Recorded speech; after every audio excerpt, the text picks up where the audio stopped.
Hey guys, so today we're going to look at putting a blade on this Stihl weed eater trimmer, whatever you prefer to call it. I wanted to do this a little bit sooner, earlier in the spring, earlier in the year, as I was getting it out and starting to use it, but I had to wait on some parts. So what we're going to do, I've got the new guard.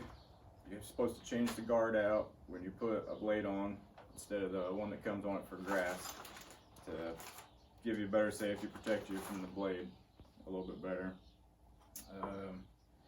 Got a couple other parts here to go. The cup. I think this cup is supposed to come with the trimmer when you buy it, but I bought it secondhand, so I didn't have this or the washer or the nut to put those on. So we'll need those. We need this kit. Of course, we'll need the blade, and I've also got a new air filter and some grease for the head. Since we're going to be working on it anyway, we'll go ahead and do a little mini tune-up. So it's a good idea to do a tune-up at the first day of every year. Springtime comes around. Before you start running it, it's a good idea to go ahead and put a tune-up kit in it. You can buy those at your Stihl dealer for roughly $20, and that comes with spark plug, air filter, and I believe the fuel filter. I think it comes with those three items. And then the grease. This, I'm not sure what the recommended, how often you're actually supposed to do this, but I would say it's a good idea to grease the head every spring, maybe every few months if you're running it more than just one season. But grease obviously is a consumable. It's going to melt, it's going to come out. You want to replace that to keep everything properly lubricated. So we'll go ahead and get started. First, we're going to start by taking the string head off and go from there. So first things first, we're going to take the string head off. Obviously we'll have to do that to put the blade kit on. Your trimmer should come with a tool, a scrunch, screwdriver. I think may be different. It's got a socket wrench on it, but should come with it when you buy it. Again, secondhand. I don't have it. Regular little Phillips head screwdriver will work. What you're looking for is actually a small hole on the head of the trimmer that you'll see it right there on the side, and we're going to stick our driver down in that hole, and it'll actually lock this head. You'll feel it slide it down in there, start to turn. You'll feel it catch. You feel it catch somewhere tight, so you're going to hold that in there.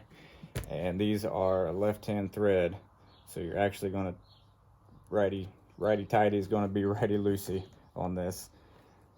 So if you got that propped in there, give her a good twist clockwise, and she'll come right loose, because these are simply threaded on there anyway. So see, we got the string head off. You can see it's just threaded on there. Next, we've got the plate here. We are going to reuse that to put the blade on. Always a good idea to clean her out a little bit. You can see some of the old grease in there. Okay, now that we've got the string head off, we're going to go ahead and take this old guard off. You can see she needs cleaned out a little bit. Now these are Torx head. The tool that came with your trimmer should be the Torx head, I believe. But if not, if you don't have it, it's a T27. And there's just 4 screws here holding this on.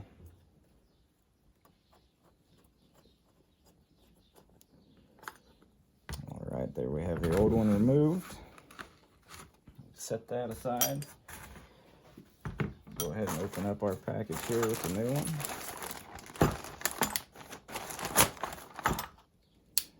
Now this guard kit, if you go to your dealer, this guard kit I believe runs right about $30, and comes with new screws too. That's nice. But obviously you want this. If you're going to use a blade, you're going to want the proper guard there.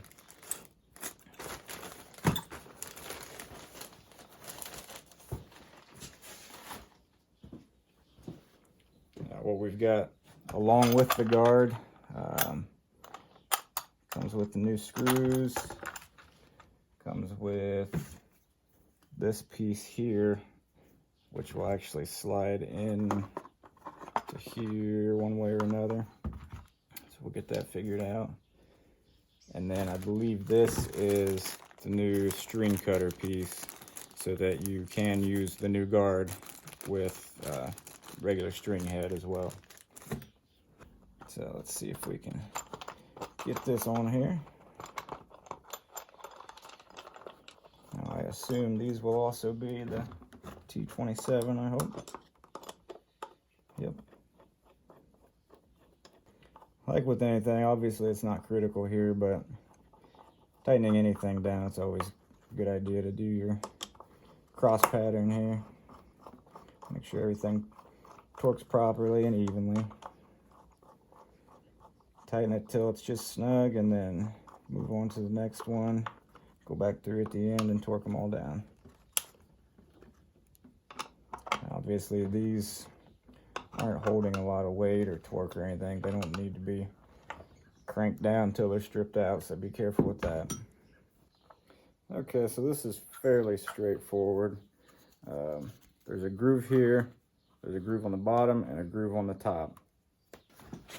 So we're going to slot it, this slot here, over and around this. We're going to push this little catch here in to get it past, and that's what's going to grab over here. Slide her all the way on, and that little catch grabs on right here. And that's your, I don't know if that's supposed to be replaceable, but just added protection for the blade. Okay, and as for installing the blade itself, this is actually called the thrust plate, and we're going to reuse that like I mentioned earlier. So that goes on first. We got to get our blade out. I will say my trimmer is the FS55 RC. This blade, the fine tooth blade, for whatever reason, is not one of the recommended blades for this. The recommended blades for this trimmer are actually the tri-blade, grass, whatever. It's a grass blade. And then there's one other one that's kind of multiple blades, I think. But you'll want to check with your dealer about which blade actually goes with your trimmer. Now, when you do the installation, this blade is directional. It's got an arrow showing you which way it needs to be rotating. We know that we're going to tighten it counterclockwise because it's a left-hand thread, which means, what does that mean? Okay, so if we're going to tighten it down counterclockwise left-hand thread, then we're going to want the arrow facing this way because the blade is going to spin clockwise. So we set our blade on there, and I will say the ones that are actually recommended for this trimmer are significantly larger too, which just kind of makes it strange that they don't want you to use this blade on it. I assume it's because whatever horsepower, cc's, they don't want you trying to cut down small trees with this trimmer, I imagine. But for the brush that I'm clearing, I've just got some heavier brush that I think it'll be just fine. So then our thrust washer goes on top of the blade, and then we put our plate on here, and our rider cap, I think it's called, and it actually has arrows pointing which way as well. So that can allow us to see that when we've got it on, both arrows will be pointed the same direction. So we set that on there, and then you'll have a nylock nut as well. And remember, left-hand thread.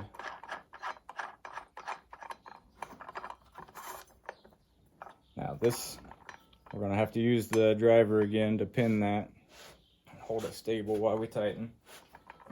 If you do have an impact, you might be able to get away with not holding it when you snug it down, but I would recommend actually holding it and torquing it down for safety. Okay, Okay, I assumed metric, but it looks like a 3/4 inch will fit perfectly. So we're going to slide our driver back in here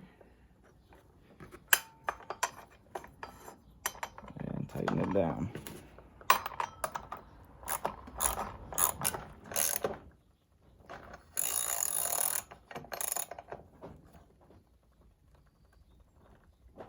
Alrighty. I'm not sure what the torque spec is, but I will look it up and I will put it in the description down below. So the blade is on.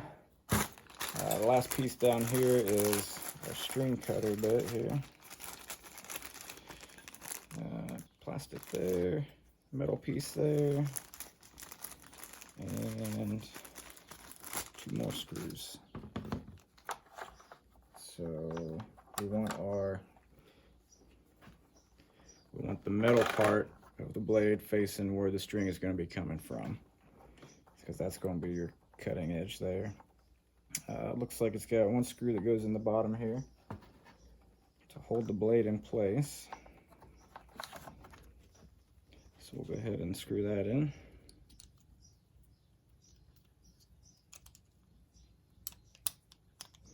And you'll see there's kind of a lip under there that slides right up into and gives us our metal cutting edge there for the string.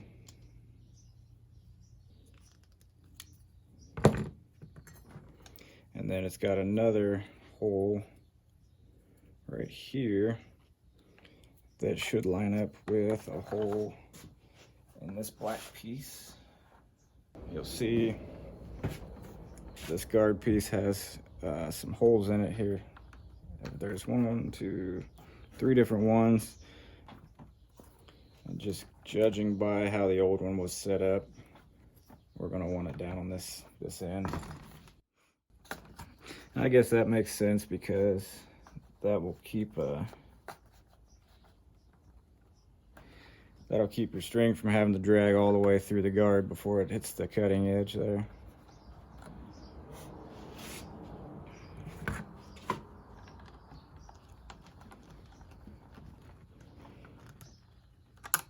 Alright, and that is on.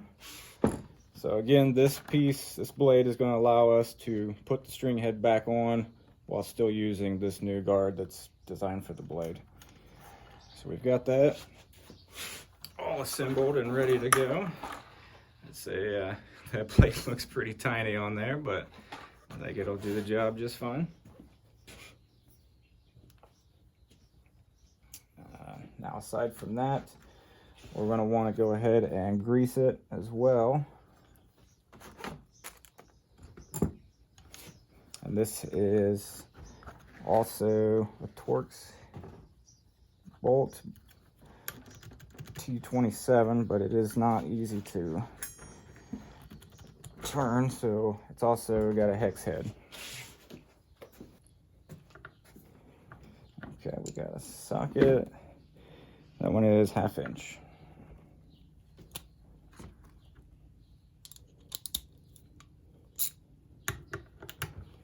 Don't want to open this.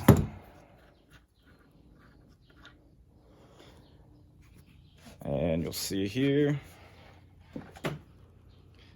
your grease is in here. You can see some black old grease in there. Now this is not hard to do. This tube should last you several seasons. I can't right offhand remember or recall how much this tube of grease is, but it's not expensive. So the easiest way to do this is we can just thread it into this hole here.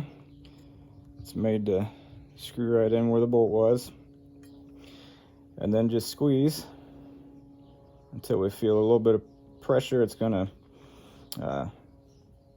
the grease is gonna pressure up in there. Once you meet that resistance, you should have plenty in there. And I will open this back up and check it again after I've run it, just to make sure. I like to make sure there's enough grease, but of course you obviously also don't want to over grease. that looks like we're pretty good. So we'll put our plug back in. Snug that down. And we're just about done. Okay, so the last thing we're going to take care of before we take her out and run her again is we're going to pop this cover off here. Take this old air filter out from last year. Stick the new one in here. And if you don't buy the tune-up kit, this filter by itself is only like $5. I didn't buy the kit because my fuel filter is fine, and I know my spark plug was changed partway through last season, so all I really needed was a new air filter for it. And there we go. All right, well, thanks for watching. Hopefully you learned something along with me. Obviously I hadn't put the blade on here before. I'm looking forward to using it with some thicker brush, some small saplings, but just kind of stuff that the string wasn't able to handle by itself. So this will make it so much easier. Tear through that brush over in the corner of the property, get that cleared out. Hope you liked the video. If you did, you can give it a thumbs up. If not, there's another button down there. If you like it, subscribe for more. I've also, if you like Stihl power equipment, I've got some different chainsaw videos with MS261. I think I've got my MS180 in there somewhere, so you can check those out as well. And again, thanks. We'll see you in the next video.